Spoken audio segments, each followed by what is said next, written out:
A gente também tem que entender um pouco o que seria essa questão da EAP. A gente vai trabalhar um pouco com definições e depois a gente vai indo passo a passo como que a gente desenvolve essa linha de raciocínio com base nessa pequena teoria para que a gente consiga trabalhar, tá? Então, definição, EAP. Então, a gente tem essa sigla que significa Estrutura Analítica do Projeto.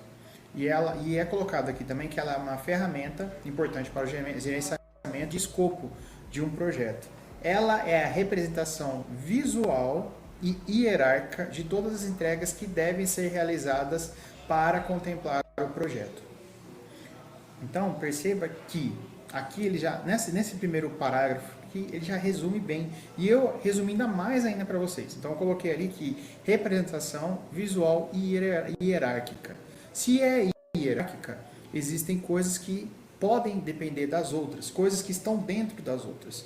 Tá? A gente vai entender disso ao longo dos próximos slides e quando eu for fazer uma apresentação para vocês usando o quadro, tá bom? Sendo assim, eu gostaria que vocês guardassem essa questão de representação visual e hierárquica, tá?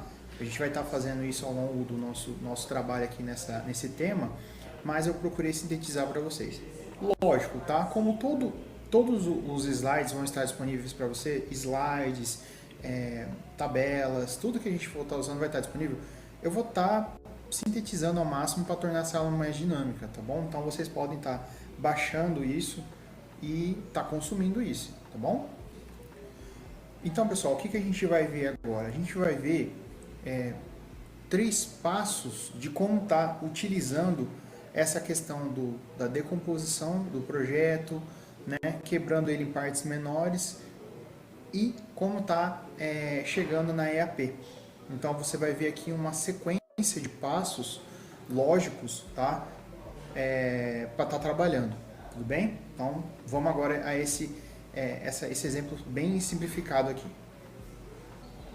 Então eu tenho essa sequência lógica aqui que eu preciso estar sempre lembrando para eu não querer fazer de cara uma EAP. Se eu quiser fazer a EAP de cara, eu vou começar a ter uma série de perguntas que eu vou acabar tendo que voltar. Por exemplo, mas o que eu tenho que fazer mesmo? O que eu tenho que entregar?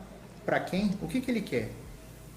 Essas perguntas, elas são respondidas no escopo. Então você responde o escopo, decompõe o escopo para depois fazer a EAP.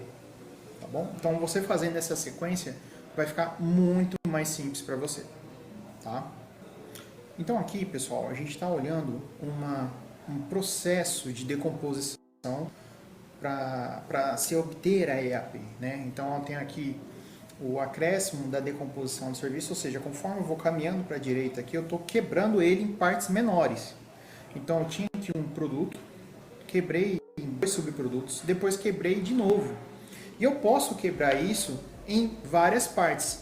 Eu tenho um limite de quebra? Né? Não tenho. Mas existe uma questão que é qual? Eu quebro ao máximo que eu consigo fazer o controle das atividades.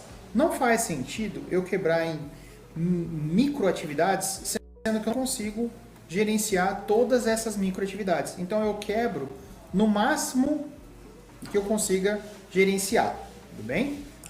E uma vez quebrada e formada a EAP, eu tenho algumas formas de vê-la, tá?